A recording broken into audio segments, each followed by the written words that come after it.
He found an obese mail-order bride crying by the river and gave her a new life. The Colorado sun beat down mercilessly on Sarah Mitchell's broad shoulders as she stood knee-deep in the rushing water of the Snake River.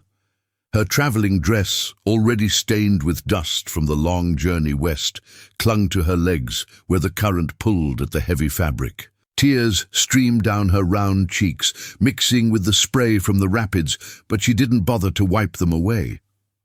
What was the point? She had traveled 2,000 miles from Pennsylvania to become the bride of a rancher named Thomas Hartley, a man who had written her the kindest letters she'd ever received. Letters that spoke of loneliness and hope, of building a life together on the frontier, of wanting a partner rather than just a pretty ornament. He'd never asked what she looked like, and she'd been too afraid to tell him the truth. That she was not the slender, delicate woman most men wanted, but a large woman who had been told all her life that she was too much, too big, too ungainly to ever be loved. But Thomas Hartley had taken one look at her as she stepped off the stagecoach that morning, and his face had gone white, then red, then twisted with disgust. "You're not what I expected," he'd said coldly, his eyes traveling over her body with barely concealed revulsion. I won't marry you. There's been a mistake." The other passengers had stared. The stage driver had looked away uncomfortably, and Sarah had stood there in the dusty street of Silver Creek, Wyoming, with nowhere to go and no money to get back home, even if she'd wanted to face that humiliation. She'd walked. Just walked until she found this river, and now she stood in it, wondering if she should just keep walking until the water was over her head. Would anyone even care? Her parents were dead. Her sister had married and made it clear Sarah was a burden. Thomas Hartley had already forgotten her existence. Ma'am, you all right out there?" Sarah's head jerked up. A man sat astride a paint horse on the riverbank, his hat pushed back to reveal sun-darkened skin and concerned brown eyes. He was lean and weathered, probably in his mid-30s, with the look of someone who'd spent his whole life outdoors. "I'm fine," she called back, her voice breaking. "Please, just go." The man didn't move. "River's running high this time of year. Current's stronger than it looks. You planning on crossing?" "I'm planning on drowning," she said before she could stop herself, then immediately felt foolish. What was she doing, telling a complete stranger such a thing? To her surprise, the man didn't look shocked or disgusted. He simply nodded slowly, as if she'd told him something perfectly reasonable, then dismounted and began removing his boots. "What are you doing?" Sarah asked, alarm cutting through her despair. "Coming to get you before you do something you can't take back," he said simply, and waded into the water. He moved with the confidence of someone who knew the river well, finding footholds she couldn't see, bracing against the current. When he reached her, he didn't grab her or try to drag her back to shore. He just stood beside her, water rushing around his knees, and looked out at the mountains in the distance. "Beautiful country," he said conversationally. "Been living here 5 years now, and it still takes my breath away some mornings." Sarah said nothing, but she stopped moving deeper into the water. "Name's Jack Sullivan," the man continued. "Got a ranch about 3 miles north of here. Nothing fancy, but it's mine. Built the house myself, though I'll admit the roof leaks a bit when it rains hard." "Why are you telling me this?" Sarah whispered.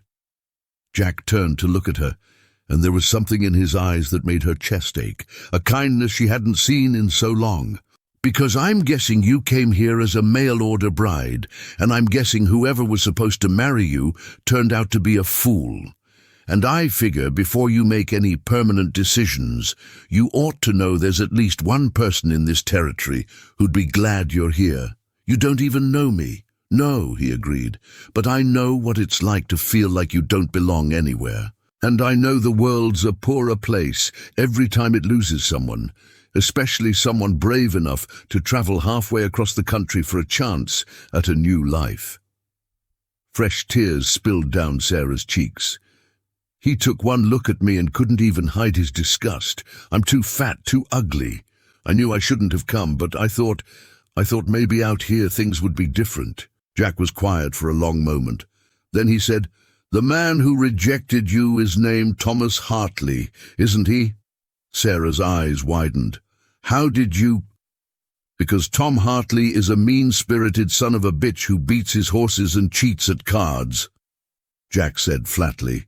2 months ago he got drunk and told everyone at the saloon that he was getting himself a mail-order bride who'd cook and clean and not complain. He wanted a servant, not a wife. You dodged a bullet, Mom. "But I have nowhere to go," Sarah said, her voice small. "No money, no way home." "Then don't go home," Jack said. "Stay." "Stay where?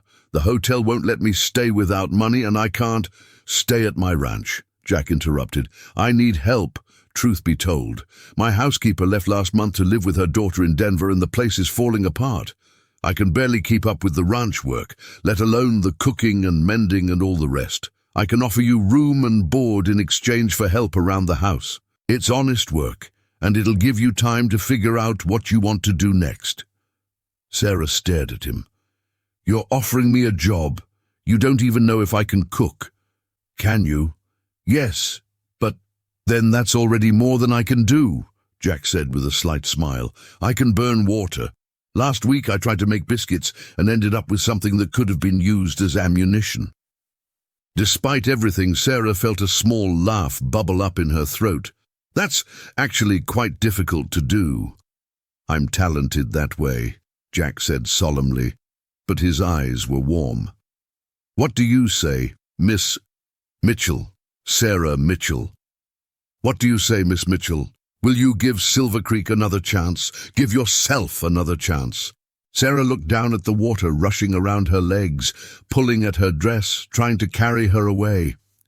Then she looked at the stranger beside her, this man who had waded into a river to stand with someone he didn't know in her darkest moment. "All right," she said quietly. "All right, I'll try.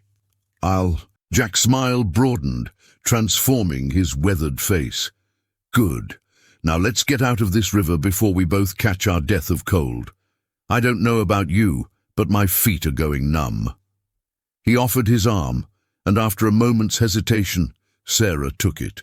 Together they made their way back to shore, the current pushing against them, but never quite strong enough to sweep them away. Jack's ranch was modest but well-maintained, with a log cabin house, a sturdy barn and corrals that held about 30 horses. As they rode up the dirt path, Sarah sitting behind Jack on his horse, acutely aware of how much space she took up, she could see chickens pecking in the yard and a vegetable garden that looked like it desperately needed attention. "I know it's not much," Jack said as he helped her down. His hands on her waist were gentle and matter-of-fact, with none of the hesitation or revulsion she'd expected. "But it's home." Inside, the cabin was indeed in need of a woman's touch. Dishes were piled in the basin, dust covered every surface, and there were clothes draped over every chair. But the bones of the place were good. Solid furniture, a large fireplace, and windows that let in plenty of light. "The spare room is through there," Jack said, pointing to a door off the main room. "It's small, but it's yours for as long as you need it. I'll give you some time to settle in. I need to check on the horses anyway." After he left, Sarah stood in the middle of the cabin, her traveling bag at her feet, and tried to process everything that had happened. This morning, she'd been preparing to meet her future husband. An hour ago, she'd been ready to let the river take her. And now she was standing in a stranger's cabin, about to begin a life she'd never imagined. She took a shaky breath, squared her shoulders, and began unpacking. Over the next few days, Sarah fell into a routine. She woke early to start breakfast. Real breakfast, not the burnt offerings Jack had been subjecting himself to. She cleaned the cabin from top to bottom, mended Jack's shirts, and tackled the garden with determination. In the evenings, after Jack came in from working with the horses, they'd share dinner and talk. Jack, she learned, had come west after the war. He'd been a cavalryman and had fallen in love with the open spaces and the horses. He'd saved every penny to buy this land and build his ranch, and now he trained horses for the cavalry and for local ranchers. "It's good work," he told her one evening, as they sat on the porch watching the sun set over the mountains. "Honest. The horses don't care what you look like or where you came from. They just care if you're patient and kind and willing to listen to them." Sarah had learned to listen for the things Jack didn't say. He was lonely, deeply lonely, despite his easy manner. He'd never married, had no family nearby, and his only regular human contact was when he delivered trained horses or went into town for supplies. "Why did you never marry?" she asked, then immediately regretted the personal question. "I'm sorry. That's none of my business." "No, it's all right," Jack said, rocking gently in his chair. "Truth is, I asked a woman once back in Missouri before the war. She said yes, but while I was gone she married someone else, someone who stayed home, who could give her security and comfort.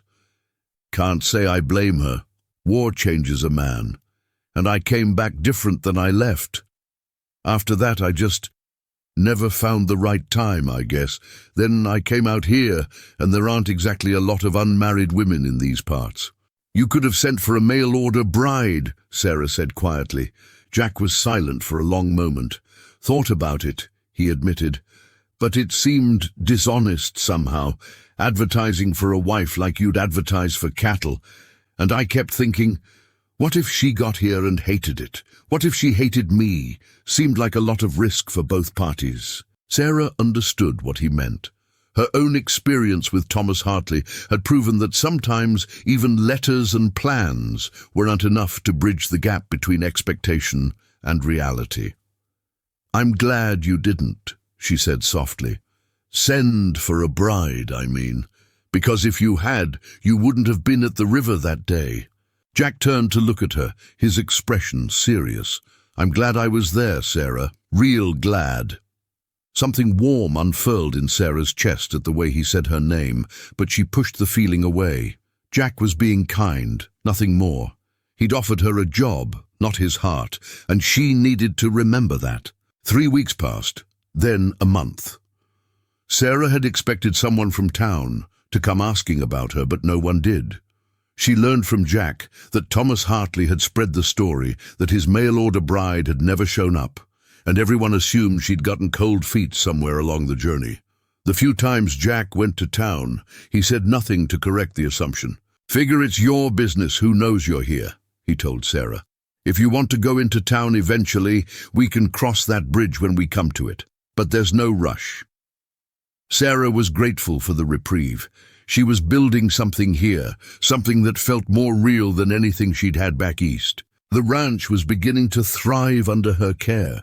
The garden was producing vegetables, the chickens were laying regularly, and she'd even managed to talk Jack into getting a milk cow. "Never saw myself as a dairy farmer," Jack had grumbled, but there'd been a smile in his eyes as he'd said it. More than that, though, Sarah was beginning to remember what it felt like to be valued. Jack praised her cooking, thanked her for mending his clothes, and consulted her about decisions around the ranch. When a trader came by selling bolts of fabric, Jack bought 3 without being asked, telling Sarah she should make herself some new dresses. "The ones you brought are wearing out," he'd said gruffly, "and working clothes need to be practical." Sarah had clutched the fabric to her chest that night, tears streaming down her face in the privacy of her room. No one had bought her fabric in years. Her sister had given her hand-me-downs and made her feel grateful for them. She made herself 2 work dresses and 1 nicer dress for Sundays, using patterns she adjusted to fit her body properly. When she wore the Sunday dress for the first time, a deep blue that brought out her eyes, Jack had stared at her for a long moment. "You look real nice, Sarah," he'd said finally, and the sincerity in his voice had made her blush to the roots of her hair. It was around this time that Sarah began to realize her feelings for Jack were shifting into dangerous territory. She looked forward to their evenings on the porch, to the way he'd sometimes rest his hand on her shoulder as he passed behind her chair, to the sound of his laughter when she told him stories about her childhood in Pennsylvania. But she also knew better than to hope. Jack was kind to everyone, to his horses, to traders who passed through, even to the old drunk who sometimes stumbled onto the property. His kindness toward her didn't mean anything special, or so she told herself. One afternoon in late summer, Sarah was in the garden when she heard horses approaching. She stood, shading her eyes, and felt her stomach drop. Thomas Hartley sat on a bay gelding, and beside him were two other men she didn't recognize. Jack was in the barn, but he must have heard the horses because he came striding out, his face hard in a way Sarah had never seen. "Hartley," he said flatly, "what do you want?" "Heard an interesting rumor in town," Hartley said, his eyes finding Sarah and narrowing. "Heard you've got a woman living here. Wouldn't be the mail-order bride that ran out on me, would it?" "I didn't run out on you," Sarah said, finding her voice. "You rejected me." "Because you're not what you promised to be," Hartley snapped. "I paid good money for your travel, and you committed fraud by not telling me you were—" He waved a hand at her body with disgust. "You paid for her travel." Jack's voice was dangerously quiet. "The way I heard it, mail-order brides pay their own way, with the understanding that the man will reimburse them after the wedding. Seems to me no wedding means no debt." "She still owes me," Hartley insisted. "At minimum, she should work off what I spent on the notices and letters." "She doesn't owe you a damned thing," Jack said, and there was steel in his voice now. "And I'll thank you to get off my property." Hartley's face reddened. "You can't keep her here like some kind of—" "Like some kind of what?" Jack interrupted, taking a step forward. "She's my employee, working for wages. Unless you've got legal papers saying otherwise, you've got no claim on her. Everyone knows what kind of woman lives on a man's property without being married to him," one of Hartley's companions sneered. Jack moved so fast Sarah barely saw it. One moment he was standing still. The next he'd grabbed the man's saddle and yanked him halfway off his horse. "You'll apologize to the lady," Jack said, his voice soft and terrifying. "Right now." The man, confronted with Jack's fury up close, paled. "I apologize, ma'am. Didn't mean no disrespect." Jack released him, and the man scrambled to right himself on his horse. Jack turned to Hartley. "You've got to the count of 10 to get off my land. After that, I'm getting my rifle, and I'm a real good shot. 1. Hartley's face was purple with rage, but he was smart enough to know when he was beaten. "This isn't over, Sullivan. People in town will talk. Both of you will be ruined." 2, Jack said calmly. Hartley wheeled his horse around and galloped off, his companions following. Sarah realized she was shaking. Jack turned to her immediately, his hard expression softening. "You all right?" "I've ruined your reputation," Sarah said, her voice trembling. "I should leave, You should do nothing of the sort," Jack said firmly. He took her hands in his, and Sarah was startled by the warmth of his touch. "Sarah, I don't give a damn what Thomas Hartley or anyone else in town thinks of me. You've done nothing wrong, nothing."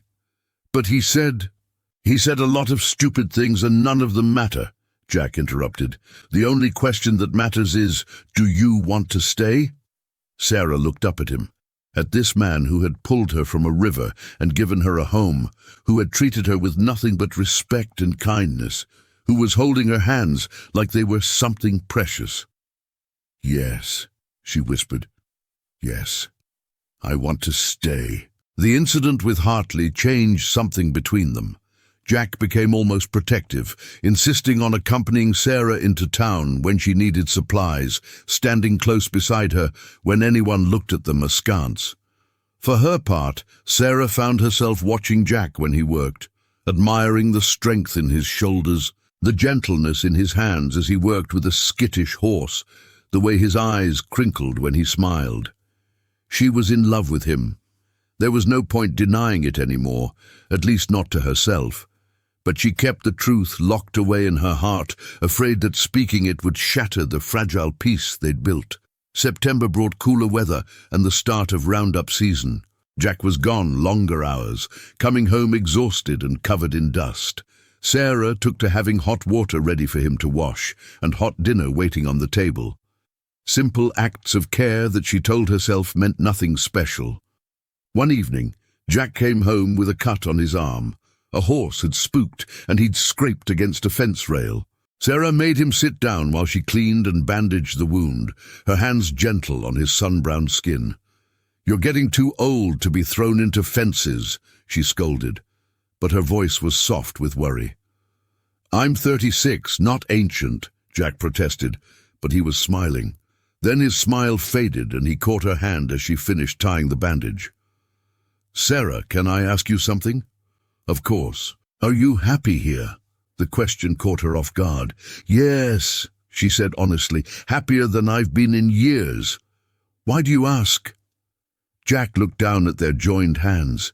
"Because I've been thinking, and, well, I need to tell you something. I should have told you weeks ago, but I was afraid." Sarah's heart began to pound. "Afraid of what?" "Afraid you'd leave," Jack said quietly. He looked up, and the vulnerability in his eyes made Sarah's breath catch. "Sarah, you came here as a mail-order bride. You came here looking for a husband, for a new life. And I know I'm not what you imagined. I'm just a horse rancher with a leaky roof and dirt under my fingernails. But I've fallen in love with you. Somewhere between you making me edible biscuits and beating my garden into submission and just being here, being you, I fell. And I know I've got no right to ask. But, Jack," Sarah interrupted, her voice shaking. "What are you saying?" He stood up, still holding her hand, and with his other hand he reached out to cup her cheek. "I'm saying, marry me, Sarah. Not because you need a place to stay, or because I need a housekeeper, but because I love you. Because you're the bravest, kindest, most beautiful woman I've ever known, and I want to spend the rest of my life proving to you that you're loved exactly as you are." Sarah stared at him, tears streaming down her face. "You think I'm beautiful?" "I think you're stunning," Jack said fiercely. "I think you're strong and capable, and you light up this whole damn ranch just by being in it. And if you'll have me, I promise I'll spend every day making sure you know how much you're valued and cherished and loved. But Sarah gestured helplessly at her body. "Jack, I'm not. Most men don't want." "I'm not most men," Jack said gently. "And I don't want anyone else. I want you, Sarah Mitchell. Every inch, every moment, every day. So what do you say? Will you marry me?" Sarah felt something break open in her chest. Years of shame and self-loathing and hiding herself away, all of it cracking apart under the warmth of Jack's gaze. He loved her. This good, kind, wonderful man loved her, not in spite of who she was, but because of it. "Yes," she sobbed, and then she was in his arms, held tight against his chest. "Yes, Jack, I'll marry you. I love you so much." Jack pulled back just enough to kiss her, and it was everything Sarah had never dared to dream of, tender and passionate and full of promise. When they finally broke apart, both of them were crying and laughing at the same time. "We'll do it right," Jack said, resting his forehead against hers. "I'll court you properly, and we'll get married in the church in town. I want everyone to know that you're choosing me, that this is real."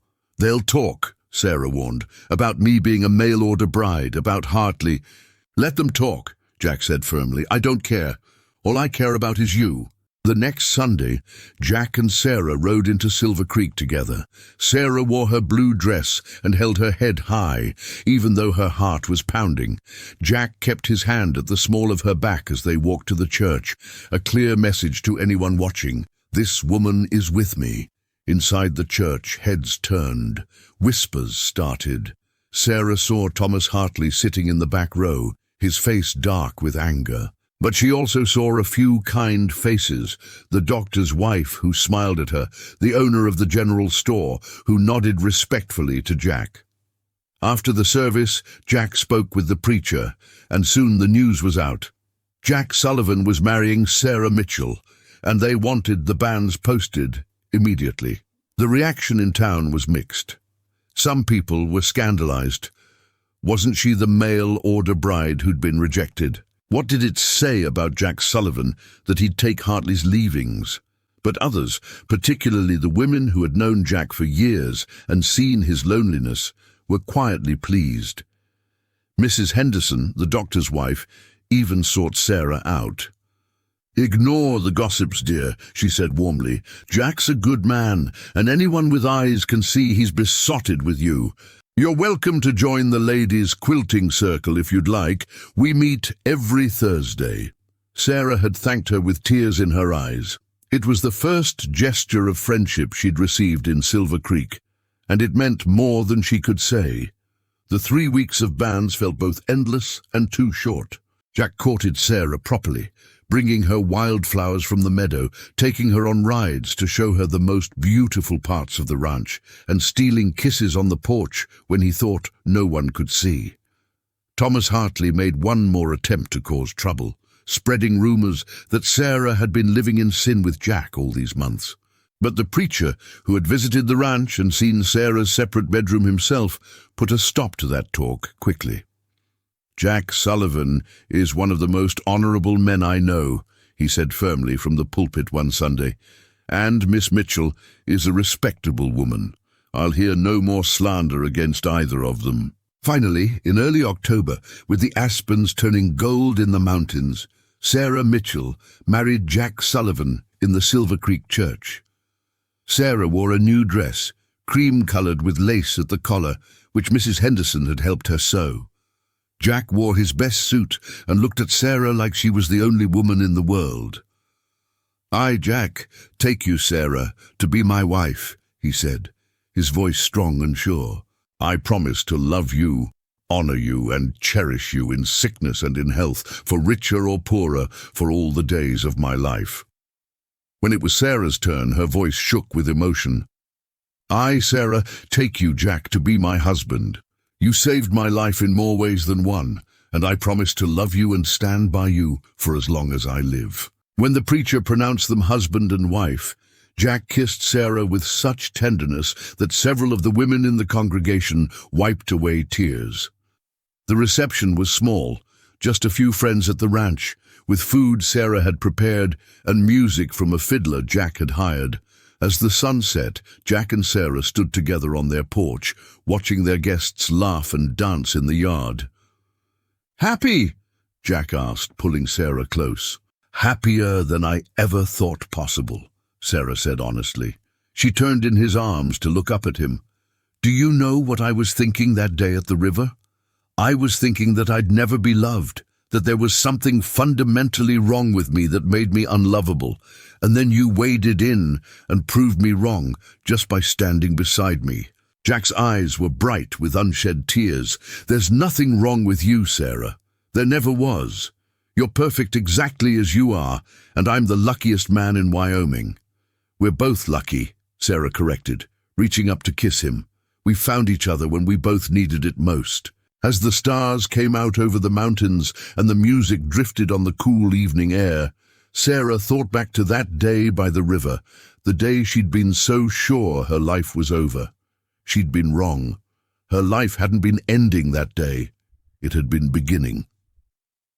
5 years later, Sarah sat on that same porch, watching Jack teach their 4-year-old daughter how to brush a gentle mare. Their son, just 18 months old, slept peacefully in her arms. The ranch had grown. They had more horses now, and Jack had built an addition to the house to make room for their growing family. Sarah herself had changed too. She still had the same full figure, but now she carried herself differently. She no longer hunched to make herself smaller or apologized for the space she took up. She was loved, treasured, valued, and she knew it bone deep. Mrs. Henderson had become a dear friend, and Sarah was now a regular at the quilting circle. Even some of the people who had initially gossiped about her had come around, won over by her kindness and the obvious love between her and Jack. Thomas Hartley had moved away 2 years ago, and Sarah rarely thought of him. When she did, it was with a strange sense of gratitude. If he hadn't rejected her, she would never have walked to that river, never have met Jack, never have built this beautiful life. "Mama, look," her daughter called, waving proudly. "Papa says I'm a natural." "You are, sweet girl," Sarah called back, smiling. Jack looked over at her, and even after 5 years of marriage, the love in his eyes still took her breath away. He'd kept every promise he'd made, to love her, cherish her, and make sure she knew every day how valued she was. That night, after the children were asleep, Sarah and Jack sat on their porch, as they had so many times before. The river rushed in the distance, the same river where their story had begun. "Do you ever regret it?" Sarah asked quietly. "Marrying me? You could have had someone—" "Don't," Jack interrupted gently, pulling her close. "Don't finish that sentence. You're the only woman I've ever wanted, the only woman I'll ever want, and I thank God every day that I happened to be riding by that river at exactly the right moment." Sarah nestled against his shoulder, listening to the steady beat of his heart. "I love you, Jack Sullivan. I love you too, Sarah Sullivan. Today, tomorrow, and always." And as the stars wheeled overhead and the river sang its eternal song, Sarah knew with absolute certainty that she was exactly where she was meant to be, home at last, in the arms of the man who had seen her worth when she couldn't see it herself, and who had given her not just a new life, but a life worth living.